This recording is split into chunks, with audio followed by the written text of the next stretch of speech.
Salom aziz bolajonlar. Bugun biz bilan yangi savol-javob o'yini. Tayyormisiz? Ha, albatta. Boshlaymiz. Qani, bolajonlar, nega navbatda kutish paytida oldinga o'tmaslik kerak? Chunki bu adolatli bo'lishni bildiradi. Nega hashar vaqtida hamma birgalashib ishlaydi? Chunki birlik kuch beradi. Qani, kim aytadi? Nega o'yinchoqlarni yig'ib qo'yish kerak? Chunki tartib hamma uchun qulaylik yaratadi. Nega o'yin davomida janjallashmaslik kerak? Chunki do'stlik tinchlikda bo'ladi.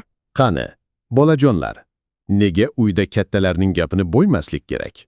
Chunki bu hurmat belgisi. Nega yomon odatlardan uzoq turishimiz kerak? Chunki ular kelajagimizga zarar yetkazadi. Qani, kim aytadi? Nega o'zimizdan kichiklarga yaxshi namuna bo'lish muhim? Chunki ular bizdan o'rnak oladi. Nega salom berish yaxshi odat? Chunki salom do'stlik eshigini ochadi.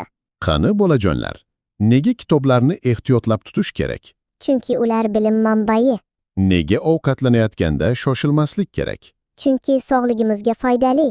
Qani, bolajonlar, nega tabiatga zarar bermasligimiz kerak?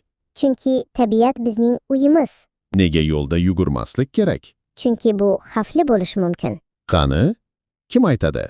Nega har kuni yangi narsa o'rganish foydali? Chunki bilim hech qachon zarar qilmaydi. Nega kattalar gapirganda diqqat bilan tinglash kerak? Chunki bu hurmat va odob. Qani, bolajonlar, nega odobli so'z ishlatish muhim? Chunki bu boshqalarning ko'nglini shod qiladi. Nega boshqalarning fikriga hurmat bilan qarash kerak? Chunki hamma fikr qadrli. Qani, kim aytadi? Nega qiyin ishlarni ham sabr bilan qilish kerak?